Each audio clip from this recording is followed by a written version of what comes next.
Picture this. You're a 12-year-old boy in a small Bulgarian village in 1550.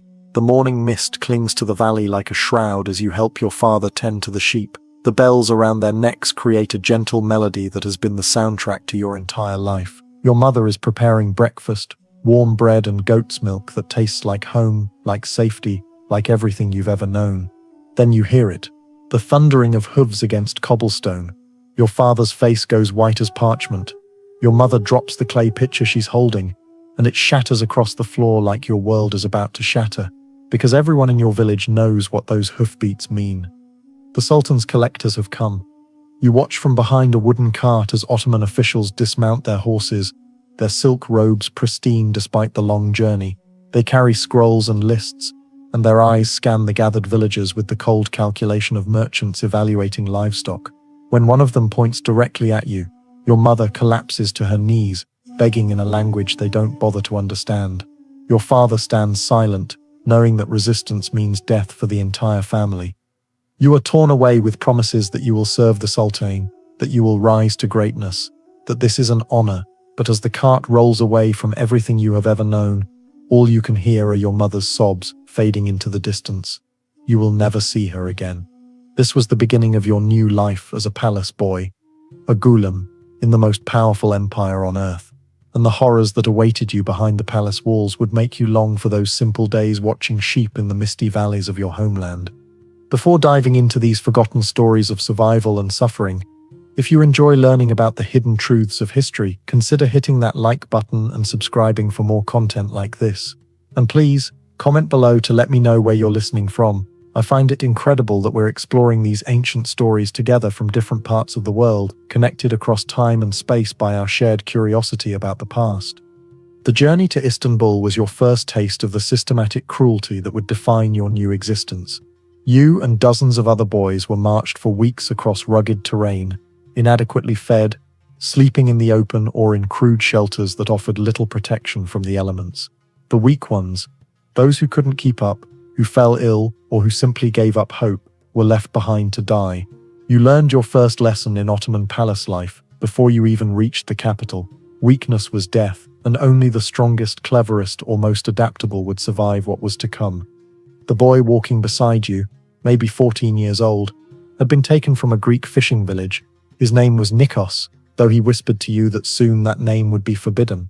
He had tried to escape on the third night of the march, but the guards caught him before he made it a mile. They dragged him back to the camp and beat him in front of all the other boys as a lesson. His screams echoed across the countryside, and you squeezed your eyes shut trying to block out the sound, but you couldn't block out the lesson.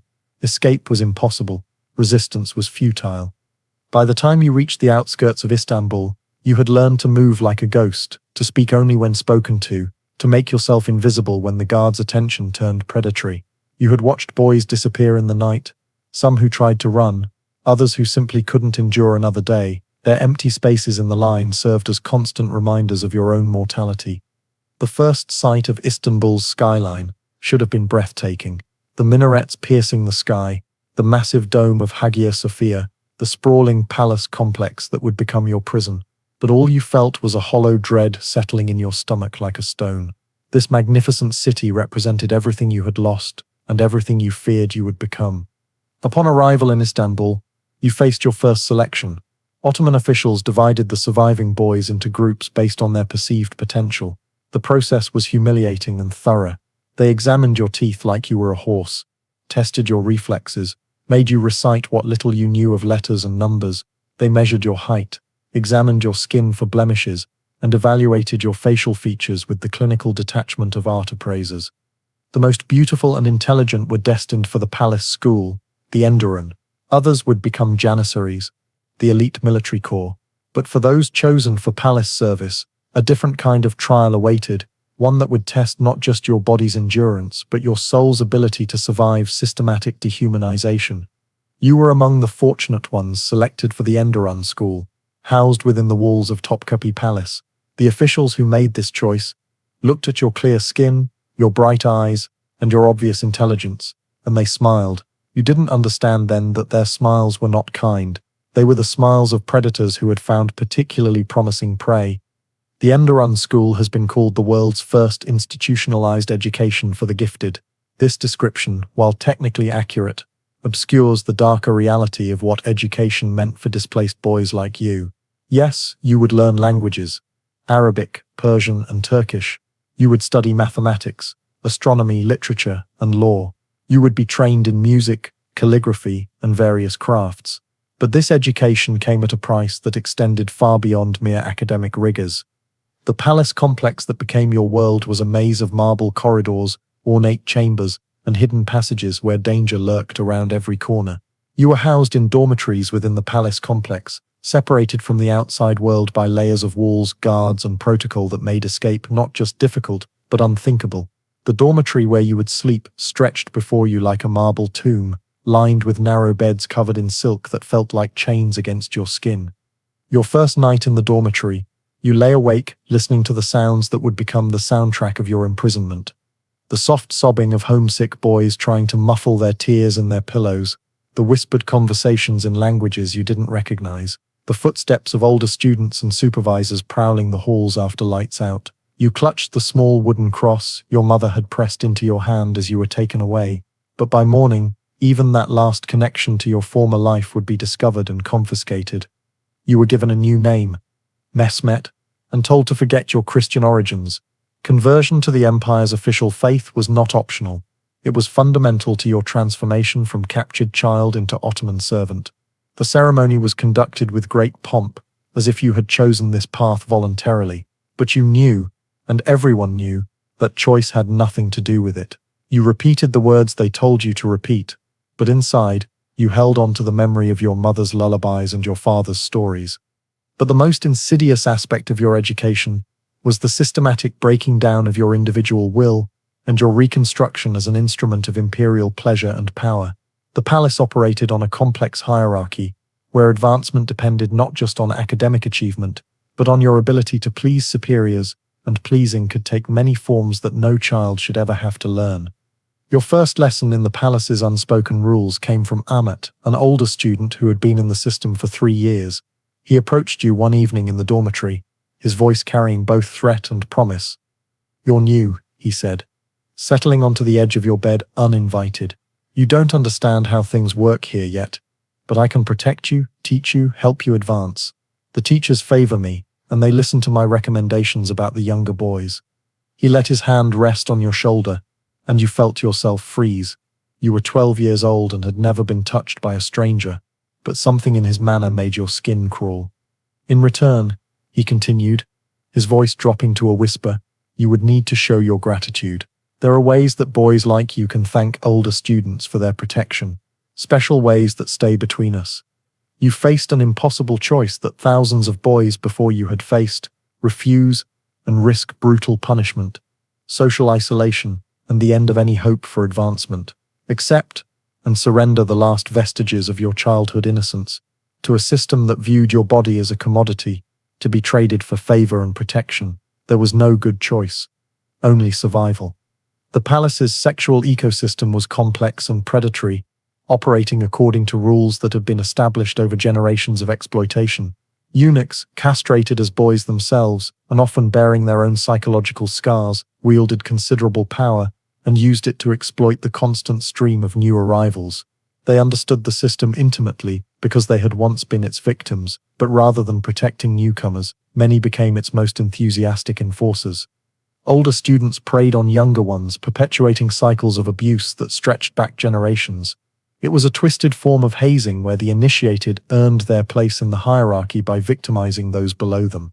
Palace officials took advantage of their positions to access the most beautiful boys with impunity, knowing that their victims had no recourse and no one to whom they could appeal for justice. What made this system particularly insidious was its integration with the palace's official hierarchy. Sexual relationships were not hidden scandals. They were part of the social order, woven into the fabric of daily life so completely that they seemed natural and inevitable. Boys who caught the eye of powerful patrons could find their careers accelerated, their studies easier, their lives more comfortable. Those who refused or displeased their superiors found themselves relegated to menial positions, subjected to harsher discipline, or simply disappeared from the palace rolls altogether. The psychological impact on boys like you was devastating and carefully calculated. Cut off from your family, stripped of your original identity, and thrust into a world where your body was seen as a commodity, you developed what we might now recognize as complex trauma responses. Some boys became manipulative and calculating, learning to use their sexuality as a tool for advancement and survival. Others withdrew into themselves, becoming hollow shells who went through the motions of palace life while their spirits died inside. You watched both transformations happen to boys around you. Dmitri, who had been taken from the same region as you, learned to smile and flirt with the older students and teachers. Within 6 months he had new clothes, better food, and a private tutor for his language studies. But his eyes had gone dead, and he no longer spoke of home or family. When new boys arrived, he looked at them with the same calculating gaze that the officials had once turned on him. Stefanos, a Greek boy who had been a fisherman's son, took the opposite path. He refused all advances, endured beatings and punishment, and gradually faded into a ghost-like existence. He performed his duties mechanically, studied adequately but without enthusiasm, and seemed to disappear a little more each day. One morning his bed was empty, and no one ever mentioned his name again. You tried to find a middle path, accepting some advances to survive while maintaining some core of yourself that remained untouched, but the palace was designed to make such compromise impossible. Every day brought new tests, new choices between degradation and destruction, new ways that the system sought to remake you in its own image. European travelers who visited the Ottoman court occasionally glimpsed this hidden world, though their accounts were often filtered through their own cultural biases and limited understanding. A 16th century Venetian ambassador noted the excessive fondness that palace officials showed for their young male servants, describing scenes that made him uncomfortable in the extreme. He wrote of seeing boys as young as 10 or 11 dressed in silk and jewels, attending to older men with a familiarity that suggested relationships that went far beyond appropriate master-servant dynamics. A French diplomat in the 17th century wrote more explicitly about what he witnessed during a palace reception. The young pages moved through the halls like beautiful birds in cages, their eyes downcast but their bodies adorned for display. One cannot help but notice the possessive manner in which certain officials regard these children, nor the fear that flickers in the boys' eyes when their masters approach. The physical conditions of palace life compounded the psychological abuse in ways that were designed to break down resistance and create dependency. You lived in cramped dormitories with minimal privacy, where every moment was subject to surveillance and control. You were awakened before dawn for prayers you had been forced to learn, fed adequate but not abundant meals at precise times, and subjected to a rigid schedule that left no time for reflection or resistance. Punishments were common and creatively designed to humiliate and break spirits. Boys who violated rules, speaking their native languages, practicing old traditions, or showing insufficient enthusiasm for their new lives, faced beatings, public humiliation, or isolation in chambers barely large enough to lie down in. You witnessed a boy named Milos, who had been caught praying in the manner of his former faith, forced to stand naked in the courtyard for an entire day, while other students were encouraged to mock him. The lesson was clear. Your old identity was not just forbidden, it was a source of shame. The palace's internal economy further complicated your situation and created additional layers of exploitation. You could earn small privileges through good behavior, academic achievement, or by pleasing your superiors in various ways.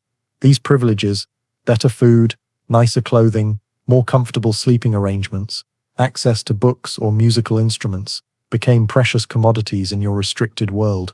The system created a complex web of dependencies and loyalties that made resistance nearly impossible, and collaboration seemed like the only path to survival. You learned to navigate this economy with the calculating mind of someone much older than your years. You discovered that helping older students with their studies could earn you protection from their advances. You found that showing particular aptitude in certain subjects could gain you the attention of teachers who might shield you from the worst abuses.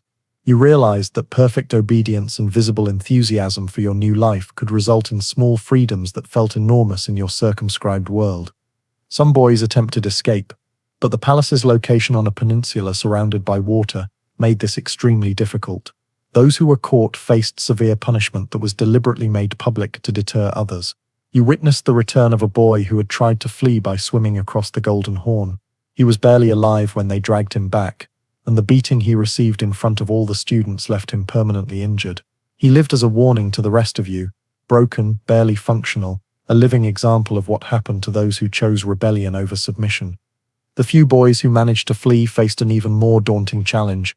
They had been in the palace so long, and their original identities so thoroughly erased, that returning to their former lives was impossible. Their families might not recognize them, their communities might reject them as traitors or converts, and they possessed few skills that would allow them to survive outside the palace system. Most who escaped were recaptured within days, but even those who remained free often found themselves adrift in a world that no longer had a place for them. As you matured within the system, surviving through a combination of intelligence, adaptability, and carefully calculated submission, you faced new challenges and deeper corruption of your soul. The most successful students might eventually be appointed to high governmental positions, but this success came at the cost of perpetuating the very system that had abused them. You realized with growing horror that your teachers and supervisors, the men who had shaped and damaged you, had once been boys like you, taken from their families and molded into instruments of imperial power. This recognition brought a terrible choice. You could resist the system and likely be destroyed by it, or you could embrace it fully and become one of its enforcers, selecting the next generation of boys, breaking them down and rebuilding them, maintaining the palace's hierarchies of power and exploitation. Many boys chose the latter path, finding it easier to become predators than to remain prey indefinitely. The graduation ceremony, known as chikma, marked the end of your palace education and your entry into imperial service. After years of systematic abuse disguised as education, you emerged as a young man fluent in multiple languages, skilled in administration and diplomacy, trained in the arts and sciences, but you also emerged as someone whose soul had been systematically corrupted, whose understanding of power was forever intertwined with exploitation, whose capacity for normal human relationships had been damaged in ways that might never heal. For many graduates, this transition simply meant moving from one form of exploitation to another. Those appointed to administrative positions found themselves in a world where sexual favors and political advancement remained intertwined, where the lessons learned in the palace about power, submission, and survival continued to shape their adult lives. Those assigned to military roles carried with them the psychological scars of their palace years, often becoming either brutal enforcers of imperial will or broken men who struggled to find meaning in lives built on foundations of abuse. The Ottoman elite's attitude toward these practices was complex and carefully constructed to maintain the system while denying its most disturbing aspects. While official regulations prohibited many forms of abuse, the reality was that palace authorities turned a blind eye to behaviors that served their interests.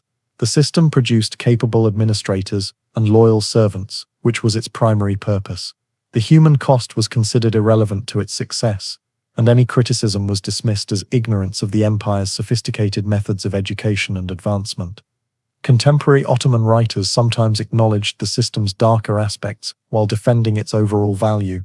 One 16th century court historian wrote, "It is true that the palace school demands great sacrifices from its students, and that not all who enter emerge unchanged.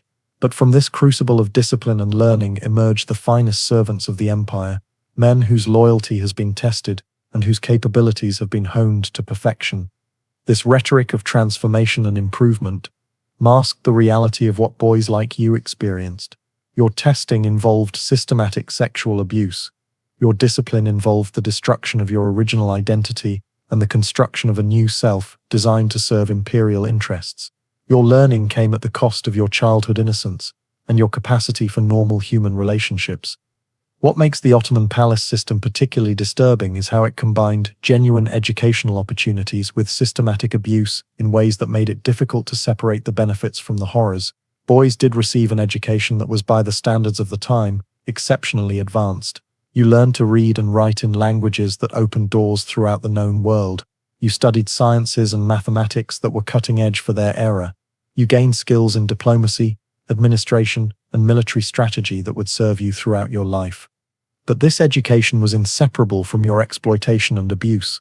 The same teachers who expanded your mind also violated your body. The same system that gave you opportunities also destroyed your innocence.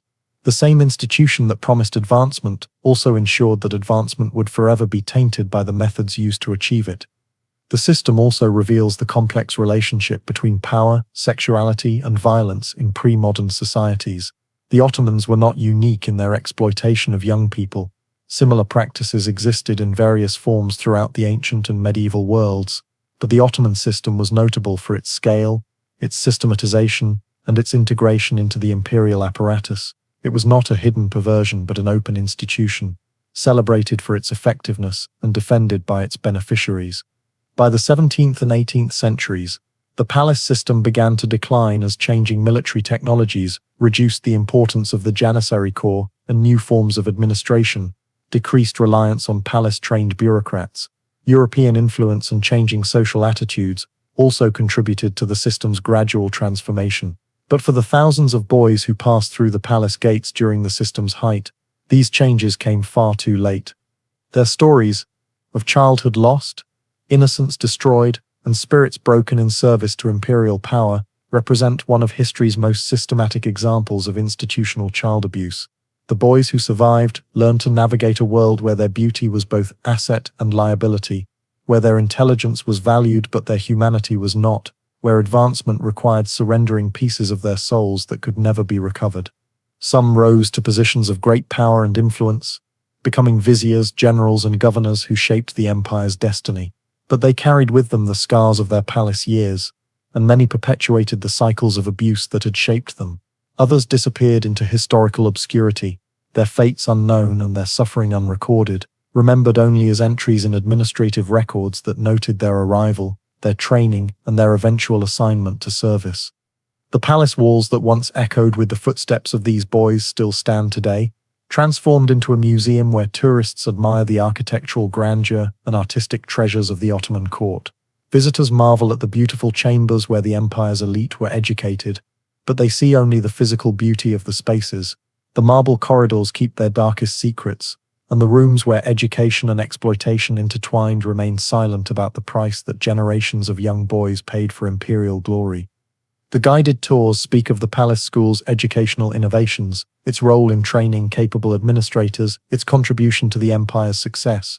They do not mention the systematic abuse that was fundamental to its operation, the boys who died rather than submit to its demands, or the men who emerged from its halls forever changed by their experiences within its walls. As I finish this account, imagining your story as representative of thousands like it, I'm reminded that these tales of suffering and survival are not merely historical curiosities. They represent real human beings, children torn from their families, stripped of their identities, and forced to navigate a world that valued their bodies and minds while dismissing their humanity as irrelevant to the empire's grand designs. You, the boy I've imagined standing in those marble corridors with fear in your heart and silence on your lips, represent thousands of real children whose names we will never know, whose individual stories were never recorded, whose suffering was never acknowledged by the system that created and sustained it. Your ghost, and the ghosts of all the boys like you, still walk those palace halls, reminding us that behind every empire's grandeur lies a foundation built on human suffering, and that the price of power is often paid by those who have no choice in the matter. The horror was not in the violence alone, but in how systematically it was applied, how completely it was normalized, and how thoroughly it was forgotten by history. You and boys like you lived and died in a system that treated you as beautiful objects to be molded and used, and your stories deserve to be remembered, not as exotic historical footnotes, but as testimonies to human resilience in the face of institutionalized cruelty.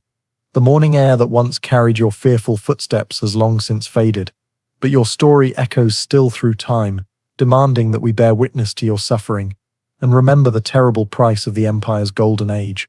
In remembering your story, we honor not just your individual suffering, but the suffering of all children who have been caught in the machinery of power throughout history, used and discarded by systems that value conquest over compassion, empire over innocence,